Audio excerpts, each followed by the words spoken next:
दूसरी चीज़ इसमें यह है कि भाई इसकी मंशा क्या थी, इन लड़कों की पूछताछ में वो सामने आ भी रहा है और आ भी जाएगा। तीसरा जो प्रश्न ये है कि इनके पीछे कौन कौन है, तो ये मान लीजिए इनके पीछे वामपंथी हैं, इनके पीछे कांग्रेस पार्टी जैसी पार्टी है जो नेशनल पार्टी का तगमा लेकर बैठी हुई है। इनको सख्त जितनी कठोर से कठोर धाराएं लगा करके इनके ऊपर सजा हो और त्वरित कार्रवाई हो। मेरी भारत सरकार से और न्यायालय से ये मेरा अनुरोध है कि आप इसके ऊपर त्वरित कार्रवाई करते हुए। नमस्कार, आप देख रहे हैं न्यूज़ पत्र। मेरा नाम है विनोद शर्मा। संसद हमले की बरसी के दिन लोकसभा में एक बड़ी चूक देखने को मिली है। सुरक्षा में इतनी बड़ी चूक देखने को मिली कि जब लोकसभा में कार्रवाई चल रही थी तब एक शख्स कूदता है और किस तरीके से वो पूरे लोकसभा भवन में हलचल मचा देता है। मेरे साथ वरिष्ठ अधिवक्ता मौजूद हैं। सर, कैसे देखते हैं संसद जैसी लोकतंत्र के मंदिर में एक बड़ी चूक कैसे अंदर घुस गया, उसके बाद किस तरीके से वहाँ हलचल मच जाती है? हालांकि उसको पकड़ दिया गया, उसको रोक दिया गया, लेकिन जिस तरीके से ये हुआ उसको आप कैसे देखते हैं? इसको सबसे पहले ये जो है 3 प्रश्न खड़ा करता है। सबसे पहले इतनी बड़ी सुरक्षा की चूक इस लोकतंत्र के इतने बड़े मंदिर में ये चूक हुई कैसे? दूसरा प्रश्न ये है कि किस मंशा के साथ ये चारों जो लोग थे ये आए हुए थे? तीसरी, इन चारों के पीछे कौन कौन से वो षड्यंत्रकारी तत्व हैं, लोग हैं जो ये करा रहे हैं बैठकर? इनको कराने वाला कोई दूसरा व्यक्ति है। ये बहुत बड़ा इस देश को विभाजनकारी शक्तियां जो हैं वो इनके पीछे हैं। जो 3 प्रश्न जो गंभीर हैं वो देश के सामने हैं और इसका जो कहीं ना कहीं से इसका जो जवाब वो सरकार ही देती है और सरकार को देना भी चाहिए। इस पे स्पष्ट करनी चाहिए सरकार को।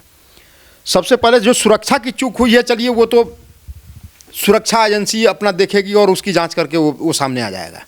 लोग सस्पेंड भी हो गए आज।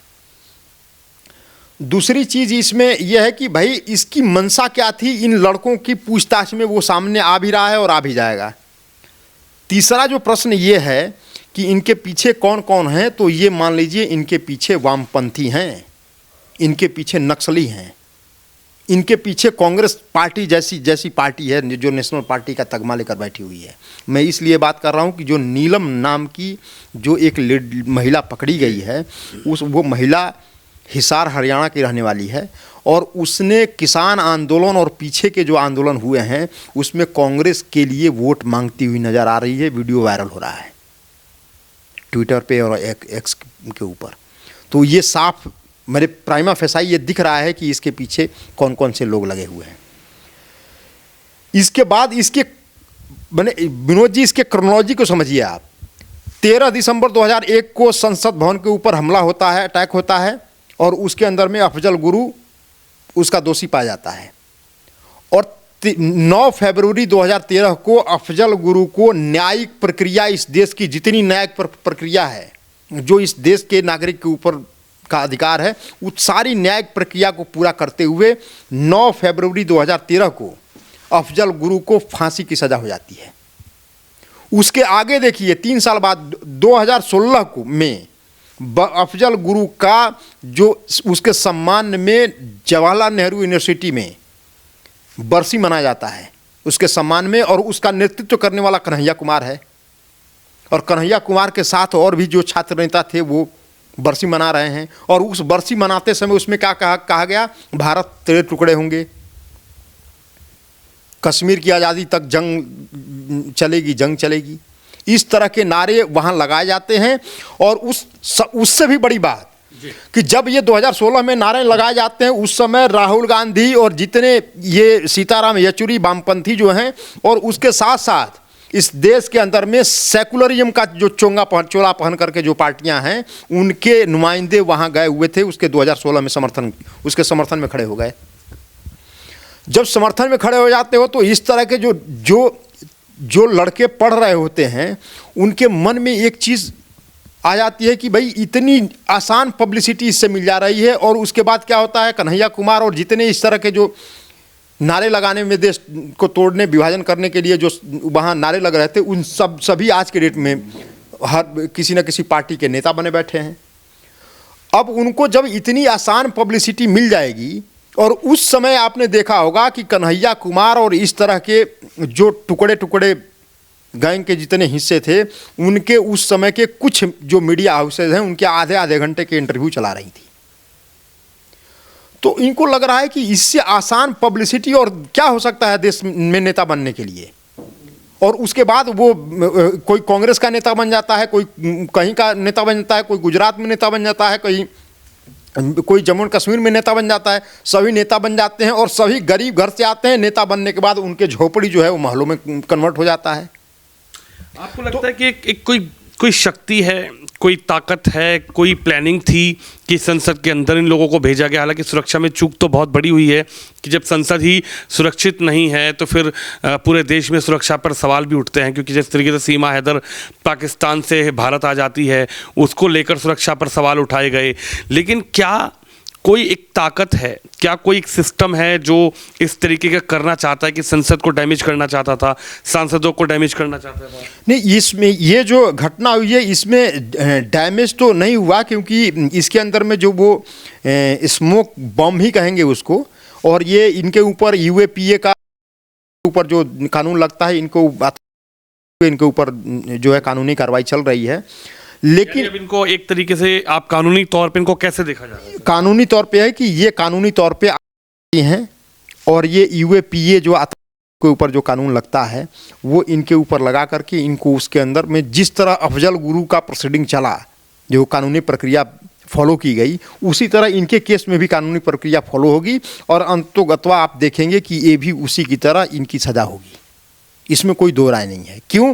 क्योंकि देश के सबसे बड़े लोकतंत्र के मंदिर के ऊपर इस तरह की हरकतें की गई हैं। इसको किसी भी दृष्टिकोण से बर्दाश्त नहीं किया जाना चाहिए। इनको सख्त जितनी कठोर से कठोर धाराएं लगा करके इनके ऊपर सजा हो और त्वरित कार्रवाई हो। मेरी भारत सरकार से और न्यायालय से ये मेरा अनुरोध है कि आप इसके ऊपर त्वरित कार्रवाई करते हुए, ऐसा अफजल गुरु के तरह ना हो कि 2001 में घटना होती और 2013 में 12 साल बाद उसको सजा होती, तो 12 साल बाद वो जिंदा रहा क्यों रहा? जल्दी से जल्दी कानूनी प्रक्रिया पूरी करते हुए इनको सजा हो, तभी ये देश के जो जनमानस है उसका जो आग है वो ठंडा होगा। ऐसे आग ठंडा होने वाला नहीं है। क्या इनको किसी ने भेजा? क्या इन लोगों को किसी ने प्री प्लान करके पूरा सिस्टमैटिक तरीके से अंदर तक इनको भेजा गया, आप मानते हैं? या फिर ये एक इत्तेफाकन था कि किसी के दिल में कुछ टीस थी, किसी के दिल में सरकार को लेकर, प्रशासन को लेकर या फिर गवर्नमेंट को लेकर कुछ नाराज़गी थी और जाके उन्होंने संसद भवन में गए और वो गुबार उड़ाने लगे? नहीं, टीस तो नहीं थी। इसके पीछे बहुत बड़ा मैसेज देने की एक मंशा से ये लोग आए थे कि ये बहुत बड़ा मैसेज दिया जाए कि हम देखो तुम्हारे इस संसद भवन में भी घुस सकते हैं और तुम जो है हमारी बात नहीं मानोगे तो हम ये कुछ भी करवा सकते हैं। इसके पीछे वामपंथी नक्सली और इसके पीछे कांग्रेसियों का हाथ आपको मिलेगा। जांच आने दीजिए, जांच चल रही है, जांच पूरी होगी, दूध का दूध का पानी होगा और ये सभी लोग आपके सामने नजर आएंगे। कांग्रेस को क्या फ़ायदा होगा? संसद में तो कांग्रेस के भी सांसद थे, लोकसभा में तो वो भी स्पीकर में के सामने बैठे हुए थे। कांग्रेस को क्या फ़ायदा होगा? नहीं, कांग्रेस को फ़ायदा हुआ कि जो चलती हुई गवर्नमेंट है, जो गवर्नमेंट सरकार में है, जो पार्टियां, उसकी जिम्मेदारी है सुरक्षा की जिम्मेदारी ओपोजिशन की नहीं है। उनके सुरक्षा इस तरह के हैं कि उसके अंदर में सेंध लगाने की कोशिश की गई और पूरे इस देश के अंदर में जो एक तरह से जो एक मोदी सरकार की इमेज बनी हुई है कि सुरक्षा की दृष्टि से ये सरकार सख्त है, उसके ऊपर कहीं ना कहीं उनके छवि को धूमिल करने का प्रयास किया जा रहा है। और इन लोगों का मिलेगा कहीं ना कहीं, मैसूर से कोई है, कोई आपके लखनऊ से है, कोई आपका हरियाणा से है, इस यहाँ से इन लोगों को आप देखेंगे कहीं ना कहीं ट्रेनिंग दे करके इस तरह की भेजी गई है कि आप जा करके वहाँ स्मोक बम लेकर जाओ और पूरे के पूरे देश को डिस्टर्ब कर दो। यही देखने को मिलेगा आपको। अब कानूनी पहलू क्या है इस पूरे प्रकरण के, इस पूरे घटनाक्रम के कानूनी पहलू क्या है? किस तरीके से क्या इनको जमानत मिल पाएगी? क्या ये बाहर आ पाएंगे? क्या लगता है कि कानूनी पहलू क्या रहेंगे? देखिए, इसमें जमानत मिलेगी ये तो कोर्ट का अपना विशेषाधिकार है, वो जिसको चाहेंगे उसको साक्ष्य एविडेंस देखते हुए जमानत दे या न दे। लेकिन कानूनी पहलू ये है कि इनके ऊपर आतंकवादी की सारी जो जितने भी कानून हैं वो इनके ऊपर लागू होंगे और ये आतंकवादी ही माने जाएंगे, वो मान करके इनके ऊपर सज़ा चलेगी और इनको सज़ा होगी। क्यों? क्योंकि ये जिस तरह से इस देश के सुरक्षा के साथ इन्होंने खिलवाड़ किया है वो कभी मान्य नहीं होगा। और सबसे बड़ी चीज़, ये आए तो आए कैसे, सुरक्षा क्या कर रही थी? आप मेट्रो में जाइए, आप मेट्रो में लेकर जा सकते हैं कोई चीज़? आप दिल्ली एनसीआर में रहते हैं, मेट्रो में हम सभी लोग सफ़र करते हैं, मेट्रो में आप कोई चीज़ लेकर नहीं जा सकते। आप एयरपोर्ट पे जाते हैं, आप पानी का बोतल लेकर नहीं जा सकते एयरपोर्ट के अंदर। तो जब वहाँ पे इतनी कड़ी सुरक्षा घेरे में हम जो आम आदमी जब वहाँ जाता है तो उसकी इतनी चेकिंग होती है। एक लोकतंत्र के मंदिर में 2 लोग अंदर चले जाते हैं, 4 लोगों का अंदर पास भी बन जाता है, सुरक्षा चेक नहीं होता और अंदर जाकर के दर्शक दीर्घा में जिस तरीके से ऊपर कूद करके नीचे आए, उस अंदर में मार्शल क्या कर रहे थे? मार्शल तो इतने मुस्तैद होते हैं कि वो कोई ऊपर से चीज़ आई नहीं, उनको शंका हुआ नहीं, उठाकर बाहर कर देते हैं, पकड़ के ले जाते हैं। वो यहाँ कहाँ क्या कर रहे थे? कोई मार्शल नहीं दिखा। वहाँ जो सांसद थे उन्होंने ही पकड़कर जो इन लोगों को इनकी पिटाई करी, कुछ सांसदों ने वही करी, उन्होंने पकड़ा, मार्शल वहाँ कहीं दिखाई ही नहीं दिए। तो सुरक्षा की सबसे बड़ी चूक है। और इसके मैंने पूरे टोटालिटी को अगर आप देखें तो टोटालिटी में इसको पकड़ना होगा। सिर्फ इन लोगों को सज़ा देने से कुछ नहीं होगा। क्यों? क्योंकि जब किसी देश के खिलाफ और देश के खिलाफ षड्यंत्र करने वाले लोगों को जब इस तरह के पॉलिटिकल माइलेज मिलेंगे, राहुल गांधी, सीताराम येचुरी और विपक्षी पार्टियां जैसे देश के जो टुकड़े करने वाली मानसिकता के लोग हैं उसके साथ खड़े होंगे, तो इस तरह के इस देश के अंदर में सिरफिरा भी पैदा होंगे।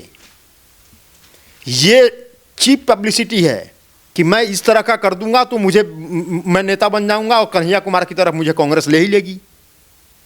तो इस तरह के सिरफिरे करेंगे। इसमें पक्ष हो विपक्ष हो, कोई भी पार्टी हो, उन सभी पार्टियों को इस कम से कम राष्ट्रीय सुरक्षा के के इशू पे एक होकर के काम करने की आवश्यकता है। और सबके मन में राष्ट्र की भावना होगी और राष्ट्र सुरक्षा जब रहेगा तभी इस देश को सुरक्षा से बचाया जा सकता है। अदरवाइज इस तरह की घटनाएं आगे होती रहेंगी। आखिरी सवाल अजय सर आपसे ये है कि आप कैसे देखते हैं, बिल्कुल क्या इन लोगों को बड़ी सज़ा मिलनी चाहिए? इन लोगों को एक स्टैंड क्लियर होना चाहिए, एक सेट करना चाहिए कि हाँ भाई अगर आप ऐसा करेंगे तो आपको कानूनी तौर पर सज़ा मिलेगी, जिससे कि आगे कोई इस तरीके का हीरोपंती बनने का या इस तरीके की मानसिकता लेकर कोई इस तरीके का कदम ना उठाए जिससे कि देश का नाम भी बदनाम हो और कहीं ना कहीं सुरक्षा को लेकर सवालिया निशान भी ना खड़े हो। देखिए 2001 के बाद जो 2023 में घटना हुई, इस पे सरकार और न्यायालय को दोनों को इतना त्वरित और इतना कठोर निर्णय और दंड देने चाहिए ताकि आने वाली पीढ़ियाँ, इनकी पीढ़ियाँ इस तरह की हरकतें न कर पाएँ। उस तरह का एक तरफ उदाहरण पेश करना चाहिए और इनको अफजल गुरु की तरह फांसी से कम इनकी सज़ा नहीं होनी चाहिए। इनको फांसी की सज़ा होगी और सबके सामने होगी, तब जाकर के ये इस तरह की मानसिकता के लोग मानेंगे। अदरवाइज इस तरह की घटनाओं का पुनरावृत्ति होता रहेगा। चलिए, हमारे साथ अजय जी हैं, अधिवक्ता हैं, सीनियर लॉयर हैं सुप्रीम कोर्ट के, और जिस तरीके से पूरी सुरक्षा की को लेकर चूक हुई है उस पर आखिरकार कानूनी अब किस तरीके से आगे जो कार्रवाई होगी वो देखने को मिलेगी। लेकिन जिस तरीके से सर ने कहा कि ऐसा कानून होना चाहिए, ऐसी सज़ा होनी चाहिए कि कोई भी व्यक्ति राजनीतिक फ़ायदे के लिए इस तरीके की हरकत ना करे जिससे कि देश का और देश की सुरक्षा को लेकर कहीं ना कहीं सवालिया निशान ना खड़ा हो। तो आप भी इस खबर पर, इस वीडियो पर अपनी राय जरूर रखिए। कैमरामैन तुषार शर्मा के साथ विनोद शर्मा।